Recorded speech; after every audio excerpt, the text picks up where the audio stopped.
वेद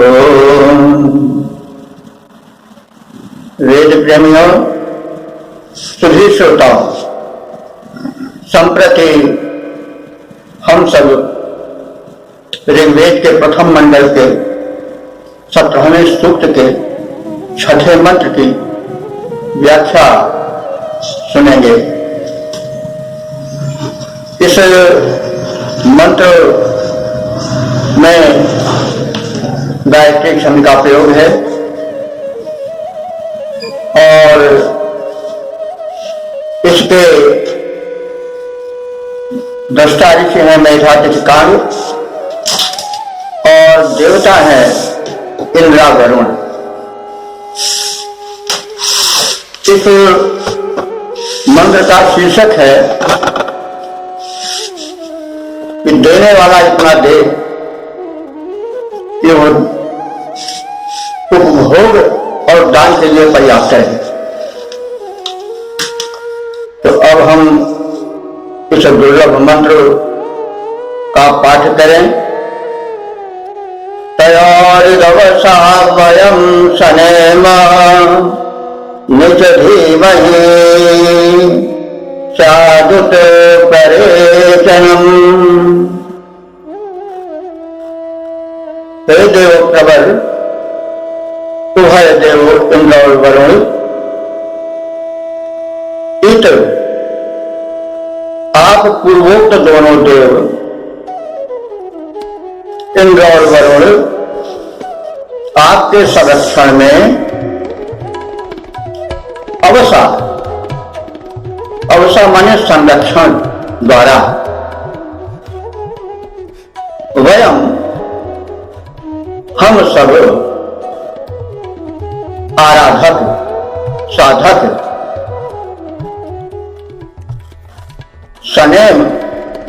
सनेम माने उपभोग के उपरांत भी,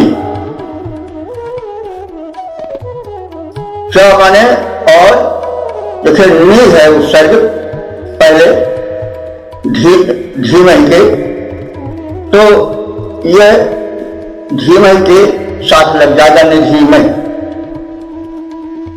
इसको ध्यान रखें कि लौकिक संस्कृत में तो जो उपसर्ग होता है वह संबंधित शब्द के साथ लगता है, उससे अलग नहीं रहता है। लेकिन वैदिक संस्कृत में उपसर्ग मंत्र में आगे पीछे कहीं भी लगाया जा सकता है या रखा रहता है। उसको पाठक, श्रोता या व्याख्याता जहां उपयुक्त होता है वहां लगा देते हैं। जैसे यहाँ धीमहि शब्द है मंत्र में, जैसे आप देख रहे होंगे, तयोरिदवसा वयं सनेम नीचो धीमहि, तो नी उत्सर्ग जो है वह धीमहि के बहुत पहले बीच में क्या है, लेकिन अब हम उसको जोड़ लेंगे धीमहि। तो धीमहि का द्वार जानते हैं बुद्धि से संबंधित होता है, धीमहि धियो नाम प्रचो गया। लेकिन नी उत्सर्ग लग जाएगा तो अर्थ बदल जाएगा। निधीमहि माने निधि की तरह, खजाने की तरह संचित रखें। निधि से अभिधान निधीमहि हो जाएगा, तो ये ध्यान रखें। तो उपसर्ग हम नी जो है पहले आया है, धीमहि के बीच में क्या पड़ा है, लेकिन जब अर्थ करेंगे तो उसके साथ जोड़ देंगे धीमहि। इस प्रकार से अर्थ इसका यह हुआ कि इत तयोरिदवसा, खंड होगा तयो इत अवसा, तयोरिदवसा हो गया, तयो इत अवसा। इत माने पूर्वोक्त, तयो माने उन दोनों देवों के, उन दोनों देवों कौन, इंद्र और वरुण के। अवसा माने संरक्षण में, हम वयम माने हम सब उपासक, उनके भक्तगण, सनेम इतना धन पावे कि सनेम माने उपभोग के उपरांत भी बचा रह जाए और हम उसको निधिमन माने एक खजाने की तरह बहुमूल्य समझ करके उसको बचा करके निधिवत रखें। और फिर क्या करें, हम बचे हुए धन को त्याग माने उससे रहें, उत माने और प्ररेचनम माने उसका रेचन करते रहें। रेचन माने उसको निकालते रहें, तो प्ररेचनम माने उसका लोकोपकार में रेचन करें, अर्थात लगाएं निकालें। तात्पर्य क्या हुआ कि और वह धन जो कि हमारी उपभोग के बाद बचे उसको हम प्ररेचन करें, विशेष रूप से उसको रेचित करते जाए, निकालते जाए। कहां निकालते जाए? लोकोपकार में।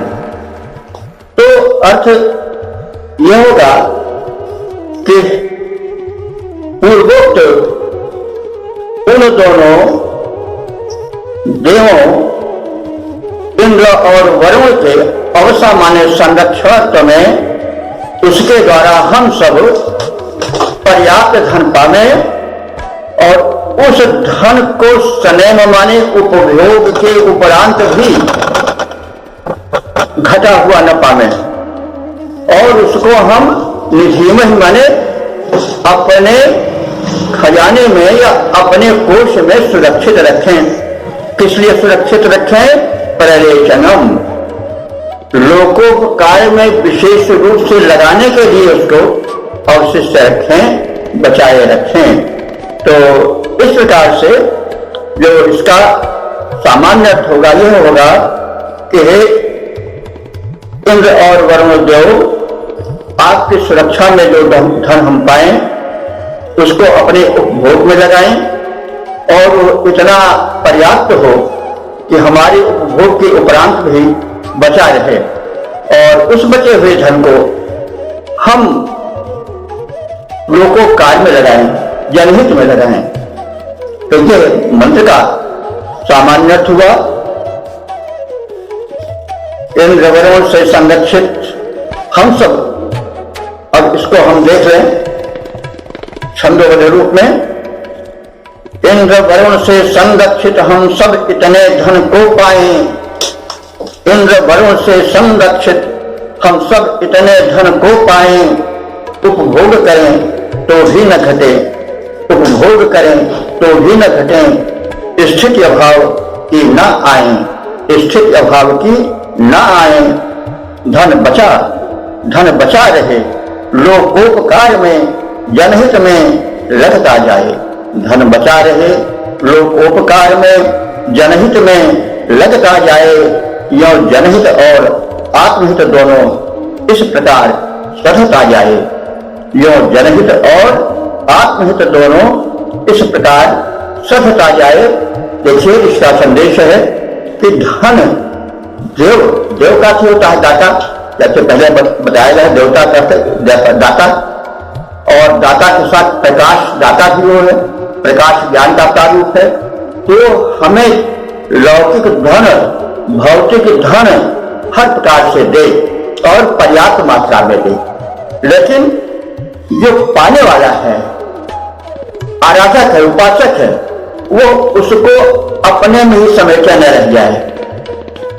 जो धन हो वो खुल करके जहां उपयोग हो, जहां आवश्यक हो, अपने उपभोग में लगावे। ऐसा न हो कि बिल्कुल खाए न पिए न खिलावे और उसको दाबे रह जाए, लेकिन यह भी न हो कि अपव्यय हो। ये संदेश है वह अपने उत्कर्ष में, अपने उपभोग में लगे और उसके बाद वो धन बचा रहे, खजाने की तरह सुरक्षित रहे, और फिर उसके द्वारा हम उसे लोकोपकार में लगाएं और इस प्रकार से प्राप्त धन का हम आत्महित और समाजहित दोनों में उपयोग करें। इस प्रकार से इस मंत्र द्वारा इसने संदेश दिया है कि आप धन कमाएं, खूब कमाएं देवता से मांगे, संकुचित होकर के न मांगे, क्योंकि दाता के पास कुछ कमी नहीं है, वो हमें भरपूर देने में सक्षम है। तो उसको हम पाएं और फिर उपभोग में लगाएं और फिर लोकोपकार में लगाएं। इस संदेश के साथ हम इस मंत्र की अवधारणा करें और उसको अपने जीवन में उतारें, क्योंकि ऋषि इसीलिए मंत्र को लोकोपकार में लगाया है, लोकोपकार में अर्जित किया है। और बात यह है कि यह मंत्र जो है ईश्वरीय संदेश है। ये तो आप सब जानते हैं कि जो वेद मंत्र है वो ईश्वर के दिए हुए हैं, भावनाएं उसी की हैं, विचार उसी के हैं, संदेश उसी के हैं। ऋषियों ने उसे अपने त्रिकालदर्शी बुद्धि द्वारा ग्रहण करके छंदोबद्ध कर दिया है, शब्दबद्ध कर दिया है। तो यह ईश्वरीय संदेश है, ऋषि के माध्यम से दिया जा रहा है कि हम सब धन कमाएं, उस उदार दाता से धन मांगे और पर्याप्त धन पाएं और उस धन को लोकोपकार में लगाएं, अपने उपभोग में लगाएं और दोनों में संतुलन बनाए रखें। तो इस प्रकार से इस मंत्र के हम समापन वो करते हैं।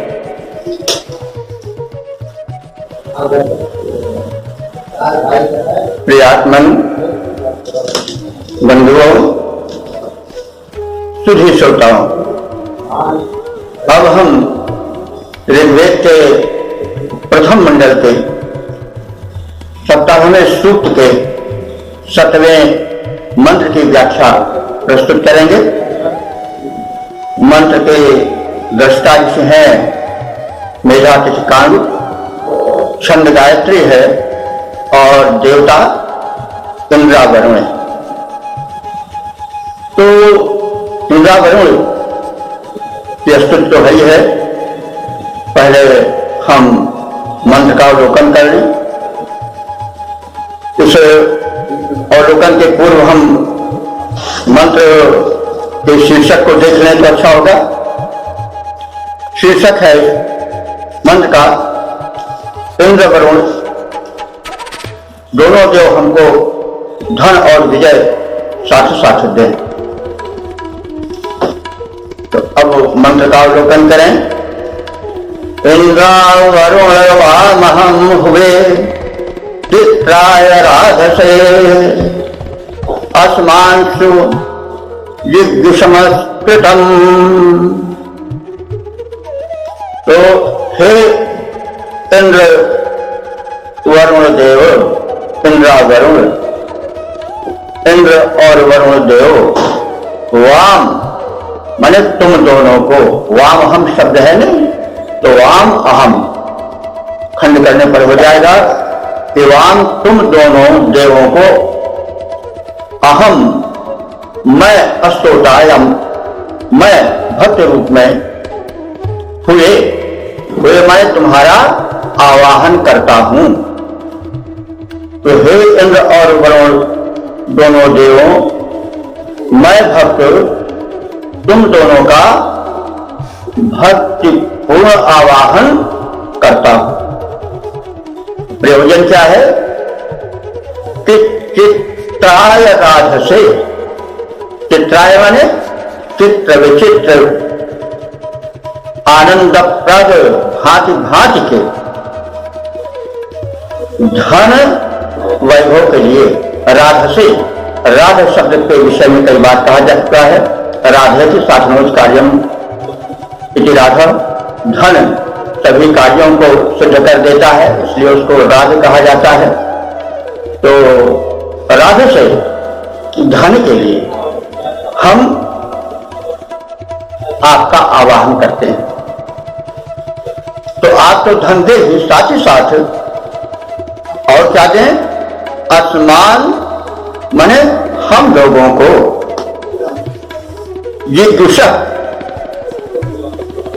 विजयी कृतम माने कर दें, यानी हमको विजय दें, हम सबको विजयी कर दें, यानी धन हम पाएं और धन पा करके भी हम निर्बल बने रहें, विजय न प्राप्त कर सके तो भी धन की कोई कीमत नहीं है।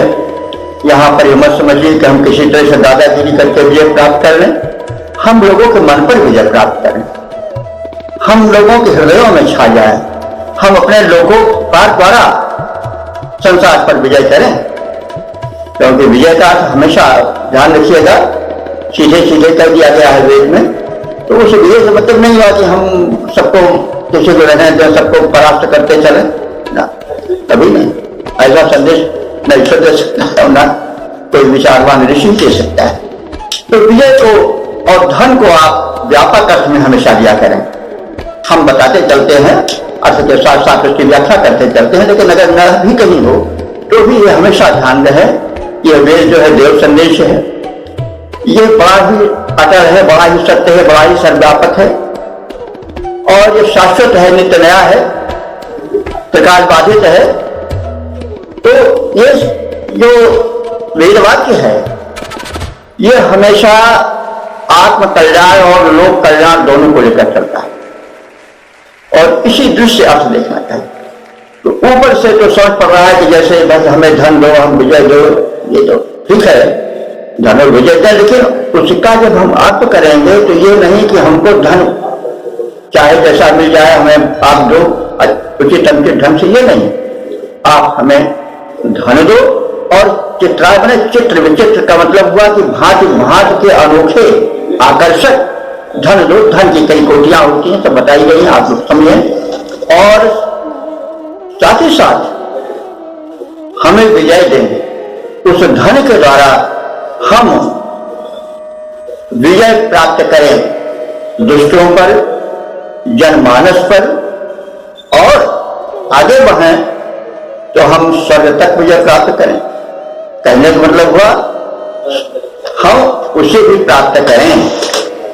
तो इसका संक्षिप्त हम अर्थ इस प्रकार से जान सकते हैं कि हे इंद्र और वरुण देव, आप सक्षम हो, हम आप सबकी प्रार्थना करते हैं, आवाहन करते हैं अपने यज्ञ में, कर्म यज्ञ में, और आप इस हमारे प्रार्थना के फलस्वरूप हमें चित्र विचित्र यानी भांति भांति के अनोखे धन वैभव दो, संपन्न करो, और हम आपसे विजय भी पाने, विजय की प्रार्थना भी कर रहे हैं, और हम लोगों पर, संसार के लोगों पर हर प्रकार से उनके मन पर छा जाएं, उनके मन को जीत लें और इस प्रकार से विजय प्राप्त करें।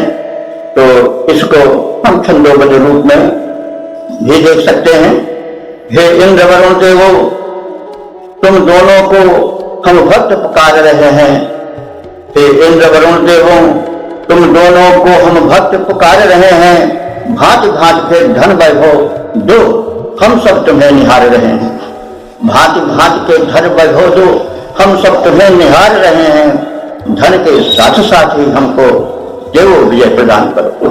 धन के साथ साथ ही हमको देवो विजय प्रदान करो। धन के और विजय के द्वारा हम को देव महान करो। धन के और विजय के द्वारा हमको देव महान करो। इस तरह से यह धन और विजय के संदेश के साथ मंत्र का समापन किया जा रहा है।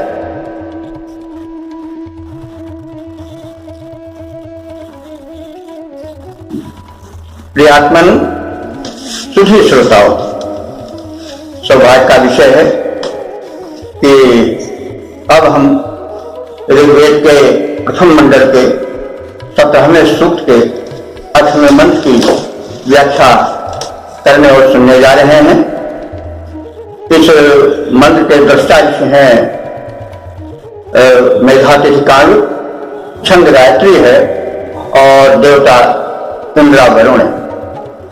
मंत्र का शीर्षक है देव सेवा कांक्षणी बुद्धियां। तो मंत्र इस प्रकार से है, इंद्रा वरुण नूनवांसि शासन्तेषु धीष्वा असमभ्यं शर्म यक्षतम्। इंद्रा वरुण, हे इंद्र और वरुण देव, नु नु दो बार आया है।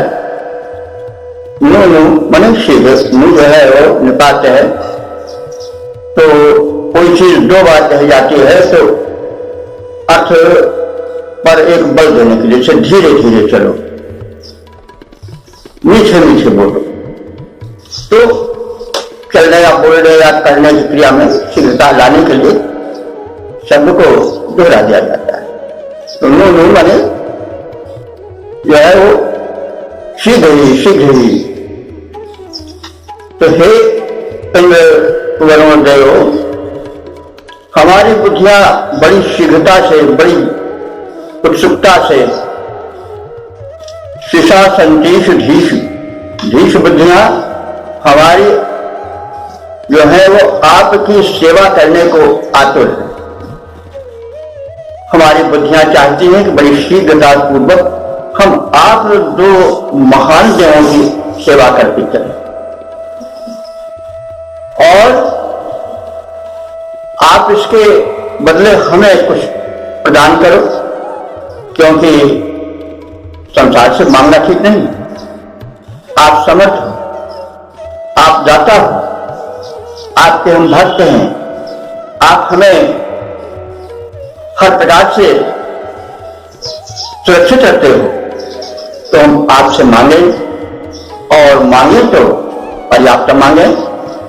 तो कहने का यह तात्पर्य है कि हम मांगने में संकोच न करें। जो उदार दाता है, इसके खजाने में कोई कमी नहीं है। तो इसीलिए देखिए, ये बात हमेशा ध्यान रखिए कि ये कहीं ध्यान मत आवे कि यानी जब देखिए तब इसे मांग रहा है, या कोई तो मतलब हो सकता है कि मस्तिष्क में ऐसी बात आ जाए। लेकिन ये भी ध्यान रखना चाहिए कि हम दुनिया वालों से द्वार द्वार पर क्यों भटक करके मांगे। हम उससे मांगे जो दाता है, महान है और जिसका कोष कभी खाली नहीं। इसलिए मांगना भी चाहिए। जहां पाना है वहां हम नहीं मांगेंगे तो भी हमारी अदूरदर्शिता ही होगी। तो कहने का मतलब ये हुआ कि हम इंद्र और वरुण उन देवों के सेवक हैं और हमारी बुद्धियां उन दोनों की सेवा के लिए उत्सुक हैं, परम उत्सुक हैं। और हे देव असमभ्रम, आप हम सबको शर्म यक्षतम, शर्म माने होता है आनंद, शर्म माने होता है आनंद, यक्षतम माने प्रदान करो। द्विवचन है यक्षता, यक्ष माने प्रदान करो, यक्षतम तुम दोनों प्रदान करो। तो सीधा सपाट अर्थ होगा कि हे इंद्र और वरुण देव, हमारी बुद्धियां तुम्हारी सम्यक सेवा की अभिलाषिणी है। अस्तु, आप हमें सम्यक सुख दो। सुख का मतलब केवल भौतिक ही नहीं बल्कि आध्यात्मिक दोनों सुख हैं, क्योंकि सच्चा सुख तो आत्म सुख ही होता है। लेकिन जैसा पहले कहा जा चुका है, वैदिक दृष्टिकोण भौतिक और आध्यात्मिक दोनों कोण से सुखों को चाहता है। वह लोक की दृष्टि भी कंगाल नहीं बना रहना चाहता है, संपन्न बना रहना चाहता है, और अध्यात्म की दृष्टि भी वह संपन्न बना रहना चाहता है। यह वैदिक दृष्टिकोण है। इस दृष्टिकोण से हम अर्थ का अवलोकन करते रहेंगे। तो इसको हम छंद रूप में इस प्रकार से देख सकते हैं। हे इंद्र वरुण, हम भक्तों की बुद्धियां तुम्हारी भक्त बनी। हे इंद्र वरुण, हम भक्तों की बुद्धियां तुम्हारी भक्त बनी, सेवा को उद्यत रहती हैं, उपासिका वे अनुरक्त बनी। हे देव, हमें सुख दो। हे देव, हमें सुख दो। पर्याप्त सुख की कलिकाएं खिली रहें, जीवन बढ़िया में हो बहार, सब सुख संपत्तियां मिली रहें। जीवन बढ़िया में हो बहार, सब सुख संपत्ति मिली रहें। तो इस प्रकार से हम इस मंत्र के अर्थ और आशय को समझें।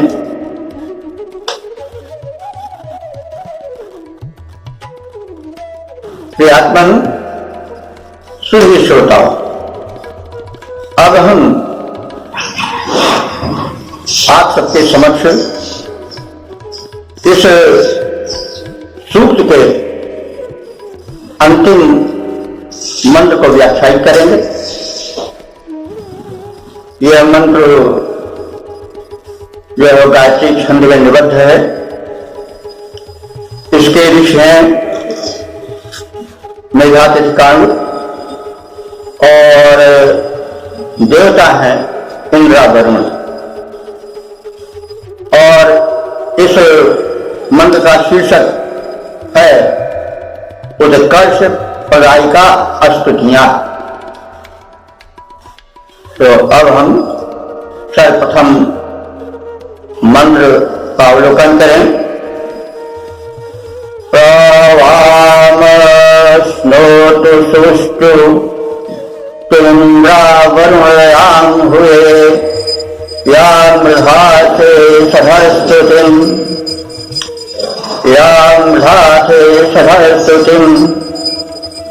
प्रवामश्नोतु सुष्टु ते इंद्रवरुणाय हुए या मृधाथे सधस्तुतिम्।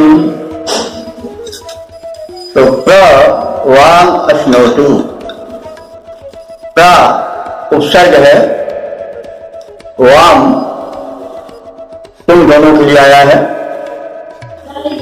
वाम तुम दोनों को ये प्रा उपसर्ग जो है अश्नोत के साथ लग जाएगा, क्योंकि जैसा कहा गया है उपसर्ग मंत्र में कहीं भी रह सकता है, लेकिन उसको संबंधित शब्द से जोड़ दिया जाता है। तो वाम माने तुम दोनों को प्र अश्नोतु, अच्छी तरह से प्राप्त हो, तुम उसको अच्छी तरह से उपभोग करो। सुस्तुतिम, सुस्तुति, सुस्तुति माने सुस्तुति, श्रेष्ठ स्तुति। ये जुलता है वो ताबिज बदलेगा, सुस्तुति है लेकिन सुस्तुति हो जाएगा। सुस्तुति इंद्रा वरुण, सुस्तुति इंद्रा वरुण संघ से विसर्ग का री हो गया है। सुस्तुति इंद्रा वरुण, हे इंद्र और वरुण देवताओं, सुस्तुति सुंदर स्तुति को जो है वह अश्नोतु आप प्राप्त करें, आनंद लें। और याम हुए, जिस स्तुति के द्वारा हम आपको हुए माने पुकारते हैं, मैं आपको जिस स्तुति के माध्यम से पुकारता हूं उस सुंदर स्तुति को हे इंद्र और वरुण देव तुम दोनों स्वीकार करो, उसका आनंद लो।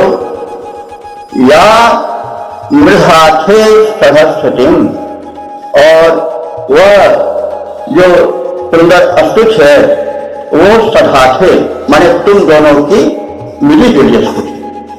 तो जो स्तुति सधाथे तुम दोनों देवताओं की मिली जुली है, मिले जुले रूप से की गई है, उस स्तुति को आप स्वीकार करो। वो तुम्हारे आवाहन में की गई है और वो स्तुति तुम्हें प्रिय लगने वाली स्तुति है। और रिधाथे, रिधाथे माने हमें समृद्ध करते हो। रिद्ध समृद्ध, जैसे रिद्ध होता नहीं तो रिद्ध से ही समृद्ध बनता है, तो रिद्ध समृद्ध हो गया, वैसे रिधाथे वो क्रिया बन गई। रिधाथे माने संपन्न करते हो, हमको हरा पूरा बनाते हो। तो रिधाथे जिस स्तुति को सुन करके तुम दोनों देव प्रसन्न होकर के हमको रिद्धि सिद्धियों से युक्त करते हो, यानी भली भांति समृद्ध बनाते हो, उन स्तुतियों को आप स्वीकार करो। और उन स्तुतियों को हम आपके समक्ष प्रस्तुत करते हैं। तो इसका सामान्य अर्थ होगा कि हे इंद्र और वरुण देव, तुम दोनों की मिली जुली स्तुतियां मैंने की हैं, क्योंकि मंत्र में सब मिली जुली जितने मंत्र हैं सब दोनों देवों को समर्पित हैं, इसलिए सदस्य कहा गया मिली जुली। तुम दोनों श्रेष्ठ देवों की मिली जुली स्तुतियां मैंने प्रस्तुत की हैं, उनके द्वारा आपका आह्वान किया है और उन स्तुतियों से सुनकर, उन स्तुतियों को सुन करके तुम दोनों हमें वृद्धि देते हो, रिद्धि सिद्धि प्रदान करते हो, समृद्ध बनाते हो। तो ऐसी स्तुतियां जो तुम्हें प्रिय हैं वे तुम्हें स्वीकार हैं, हम तुम्हें अर्पित कर रहे हैं। तो स्पष्ट है कि हे दोनों देवताओं, अभी तक हमने सभी मंत्रों में, 9 मंत्रों में आप दोनों की मिली जुली स्तुतियां प्रस्तुत की हैं। वे दोनों स्तुतियां आपको प्रिय हैं और आप उन्हीं द्वारा हमको तरह तरह की समृद्धियां देते हो और उन स्तुतियों को आप प्रेम पूर्वक स्वीकार करो और हमें सक्षम बनाओ, ये आशय। तो इसका हम छंदोबद्ध रूप इस प्रकार से देख सकते हैं। हे इंद्रदेव, हे वरुण देव, हे इंद्रदेव, हे वरुण देव, लो स्तुति का उपहार देव, लो स्तुति का उपहार देव। तुम दोनों की जो मिली जुली स्तुति मैंने कर डाली है, जो तुम दोनों को अति रुचिकर, जो तुम्हें बुलाने वाली है, जिसको सुनकर तुम हो प्रसन्न, देते विकास का नव प्रकाश, जो त्राण और कल्याण हेतु करता मैं जिसको सहोल्लास स्तुति उपहार समर्पित है, करिए सहर्ष स्वीकार देव।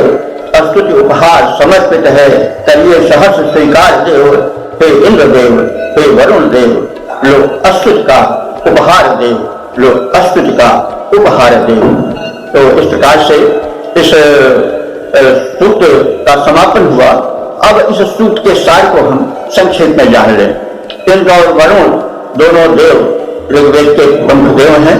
इंद्र सबसे ऊपर है, वो विधायक है, वो लोक कल्याण के विधान बनाता है और वरुण जो हो उसको कार्यान्वयन मिलाता है, यानी उसको एग्जीक्यूट करता है।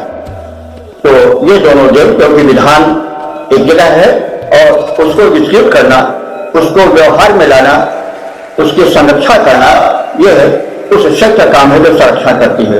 तो इनकी विधायक शक्ति है और जो वरुण है वो उसको प्रयोगात्मक रूप में लोक हित में संचालित करने वाली शक्ति है। तो इस प्रकार से इंद्र और वरुण इन दोनों देवताओं को साथ साथ बुला करके ऋषि ने यह कहा है कि यह दोनों शक्तियां जो परम शक्ति है, जो संसार के विधान को बनाती है, रीत को बनाती है, जिसके आधार पर सृष्टि संचालित है, और वो शक्ति वरुण रूप में जो है उसका एग्जीक्यूशन यानी उसको स्वीकार करवाती है, उसका पालन करवाती है। तो ऋतेश कहा गया है वरुण को। वो ऋत माने उस विधान को जो परमात्मा द्वारा बनाया गया है, जो शाश्वत है, उसको संचालित करता है और उसका पालन करवाता है। जो नहीं मानते हैं उनको दंड देता है। तो दोनों शक्तियां क्षत्रिय शक्तियां हैं जो कि ब्रह्मांड को संभालती हैं, कहीं दंड देकर, कहीं उपहार देकर के, कहीं पुरस्कार देकर के। तो इस प्रकार से इन दोनों शक्तियों का जो है वो इसमें वर्णन किया गया है। उनको चर्षणी नाम हितैषी कहा गया है, उनको प्रजाओं का हितैषी कहा गया है, क्योंकि जो राजा हैं और जो राजा के सहायक हैं वे उस विधान को जो बनता है कल्याण के लिए उसको संसार में संचालित करते हैं। तो इस प्रकार से उनको प्रजाओं का हितकर कहा गया है। उनसे भी प्रार्थना की गई है कि हम आपके आराधक हैं, हमें धन दो, धन वैभव दो, हमारी बुद्धियां शुद्ध करो और साथ साथ उस धन को हम ज्यों के त्यों न रखे रह जाएं, सदुपयोग करें उसको अपने रक्षण में लगावें और लोक के विकास में लगावें। धन प्राप्त करें, धन दान करें, उसको इकट्ठा जमा न किए रहें और इस प्रकार से सुख भी पावे हम। ये नहीं लोग भोग करके भी लोग दुखी रहते हैं। जब धन का सदुपयोग नहीं होगा भोग में, अनियंत्रित भोग होगा तो भी दुख होगा। तो सुख शब्द ये व्यंजित कर रहा है कि आप उसका सदुपयोग करो और सदुपयोग के साथ साथ उसका लोकोपकार में प्रयोग करो। इस प्रकार से उद्योग प्रयोग का साथ साथ संयोग इस मंत्र में है और इस पूरे सूक्त में है। तो इस प्रकार से हम उन दो सशक्त देवों की प्रार्थना को देखें जिसके द्वारा ऋषि ने लोक कल्याण का शिक्षण दिया है और एक जीवन जीने की कला का भी संदेश दिया है कि हमारा जीवन कैसे हो, हमारा जीवन धनार्जन से युक्त हो, आलसी निठल्ला न हो, लेकिन धनार्जन जो है वो लोकोपकार में हो और अपने लिए भी उसका दुरुपयोग न हो, ताकि सुख मिलता रहे। इसलिए गुस्से से जुड़े हुए हैं। धन बड़ी ऊंची चीज है, लेकिन धन का अगर सम्यक उपयोग नहीं होगा, धन को सूझबूझ के साथ नहीं लगाया जाएगा, तो धन अपने को भी नष्ट कर देगा, उपभोक्ता को भी नष्ट कर देगा। इसलिए ईश्वर का यह संदेश है कि आप धन मांगो, हम धन देंगे, लेकिन धन का सदुपयोग करो, लोकोपकार में सदुपयोग करो, अपने लिए भी सदुपयोग करो, लेकिन जो आपका भोग हो नियंत्रित हो। तो इस संदेशों के साथ इस सूक्त का समापन किया जा रहा है।